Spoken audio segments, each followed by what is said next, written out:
Hello and welcome to Frontrunner Motorsport. And now we are going to look at all the crashes from the Macau Festival 2023. The bikes were surprisingly well behaved. So we start with the touring cars, who were a little more chaotic, or possibly a lot more chaotic.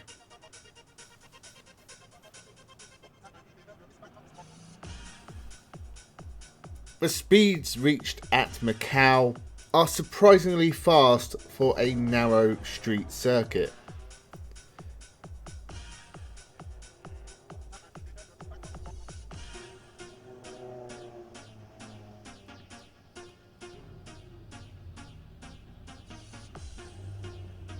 There was no way this driver was going to stop without the aid of a competitor.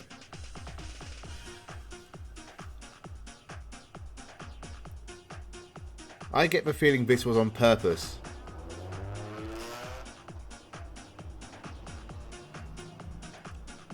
If you look into the back of the picture, you'll see a car sneak into the barriers.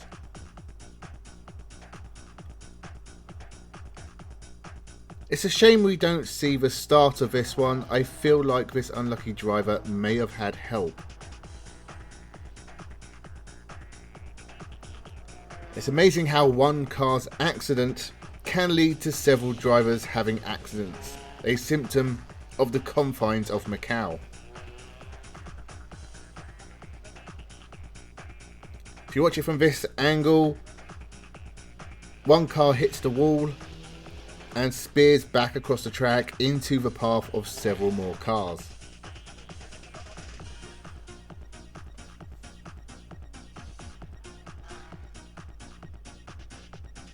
Of course, you can still have big accidents all on your own.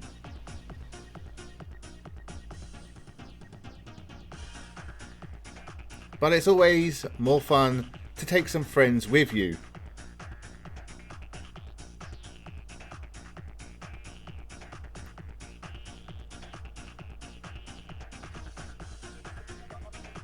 Ignore the Link & Co and just wait for the Audi.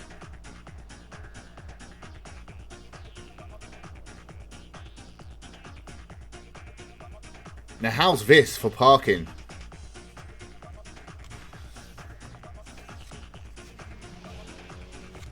This time keep your eyes on the Link & Co as it sinks its teeth into the Armco barrier.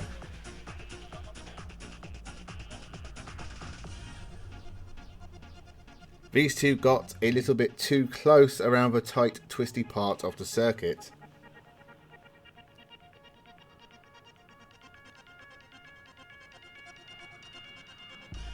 And just look how much damage a trip into the barriers can cause. Not much left of that front right.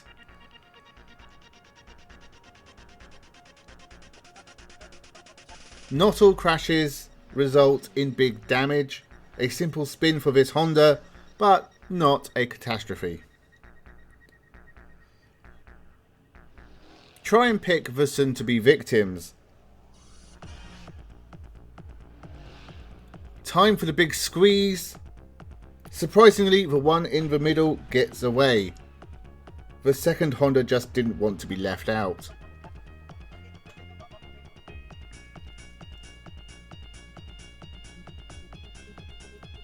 The exit of the corner is not the best place to try and get your revenge. These Link & Co keep getting into trouble.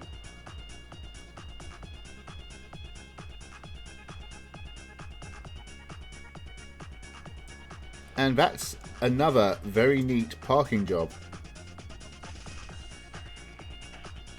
And one that's not so neat.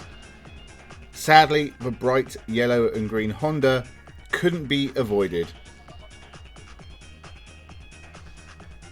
And now we have a car park. And this looks like the same Honda having a much bigger accident.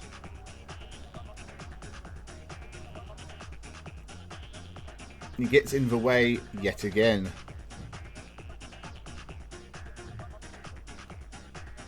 Another Audi falls victim to the Macau wall.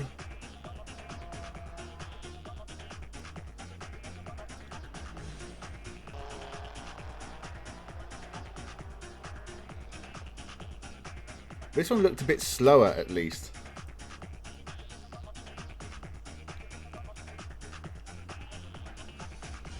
When you see it from this angle, you can see how close the other cars get to the car in the barrier.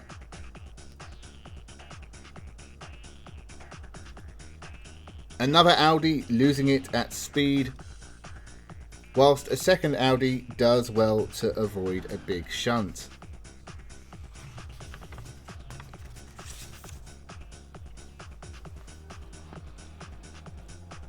This is one way to lose with the lead of a race.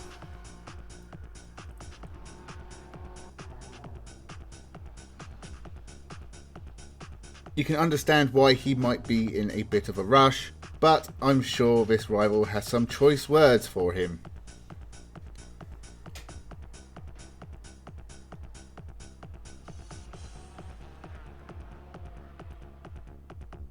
Was this mechanical or driver error?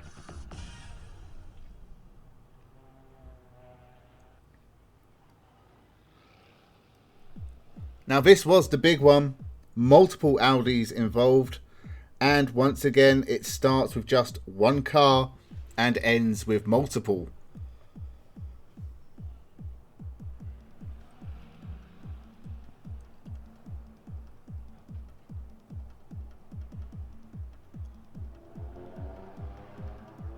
And from another angle you can get a sense of the speed for which it all goes wrong.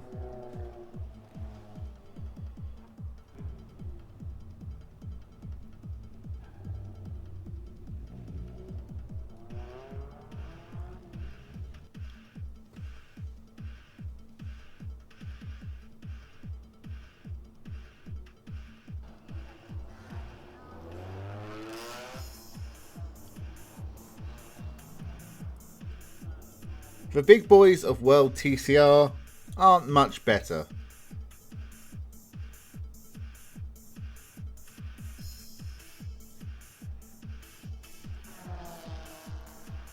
Where did that second Audi appear from? And Macau Ascona does a neat parking job in the Hyundai. Whilst Butty butts the barrier.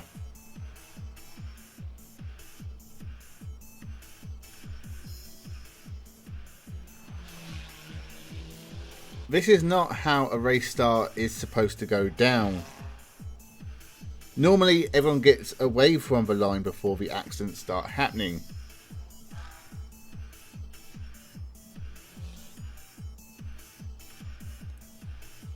The main pack carries on.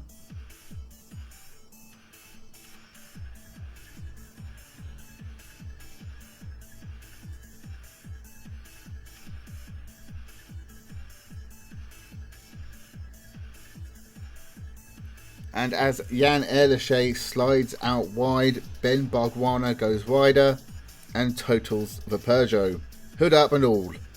As the rest of the field carries on, we move on to the GTs.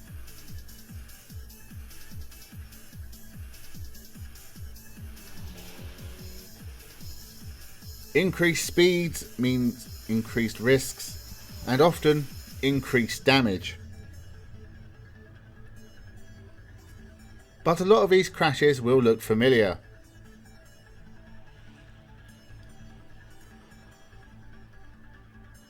Hey look, more Audis.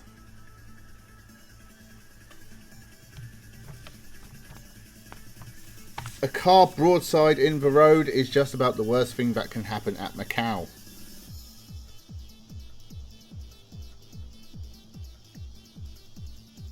A little overeager, and he missed the target. A BMW is about to slide into shot.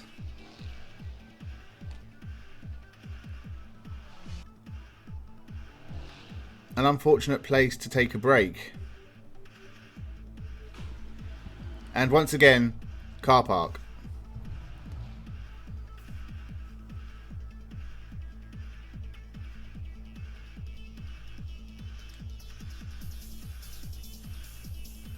The GTs seem to like a good car park. Maybe they get their parking validated.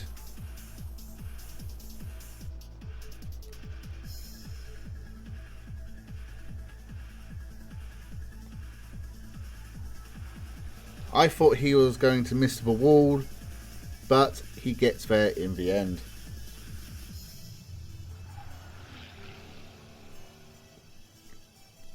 Ooh, not a lot of space at Lisboa.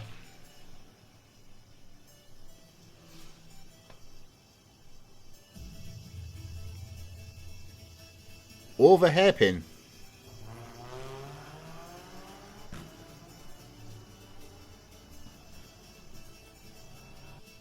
And another car off at this particular corner.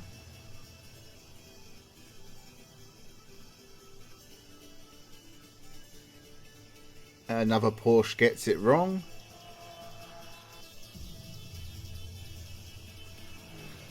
And Adderley Fong gets it very wrong.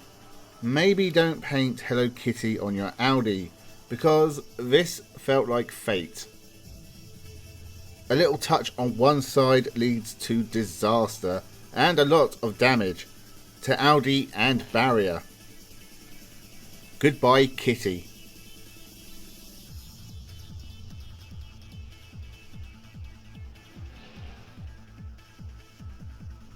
I don't know how this Porsche carefully dissected the other, but you have to admire surgical precision.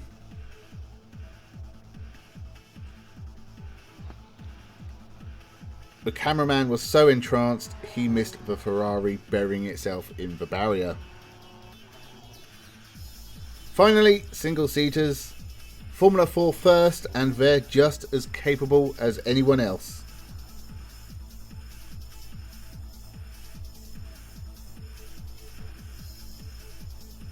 Wet weather only makes a difficult job near impossible.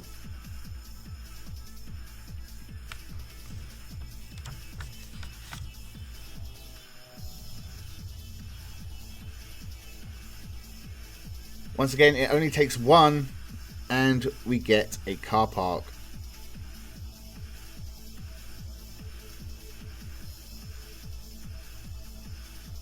You can't hide forever.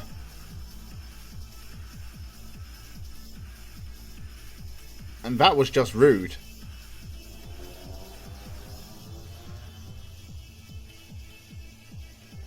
And that looked quite painful.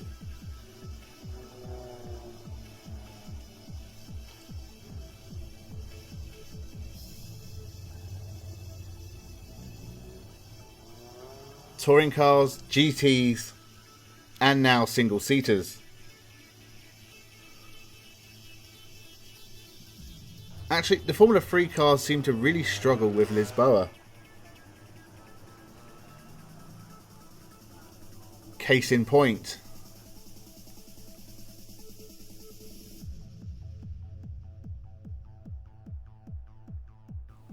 This shows the importance of being inch perfect at Macau. The consequences are annoying at best, and severe at worst.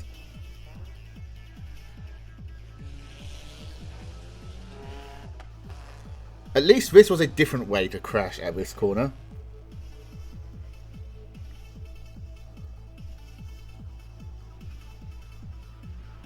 Not the only time Nicolas Solov would crash at Macau.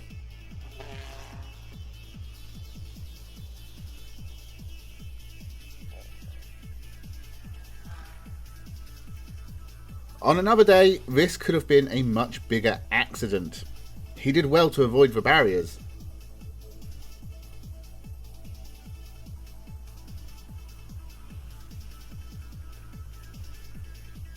As did this driver. But not this one. Ugo Ugachukwu was another who struggled.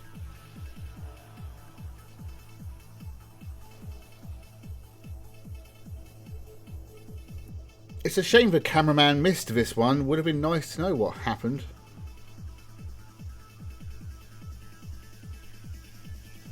And Ugachukwu takes out two-time Macau Grand Prix winner Dan Ticktum. Alex Dunn gave a great account of himself until he didn't. And from Gabriel Mini's point of view, Dino Boganovic crashes at Lisboa. When half a car enters frame and it's on fire, you know some serious event has occurred. Luckily, Paul Aron was A-OK, and we finished with Nikolai Zoldov hitting another wall. Make sure you subscribe to the channel, leave your thoughts down below. Thank you very much for watching, and most importantly of all, have a good one.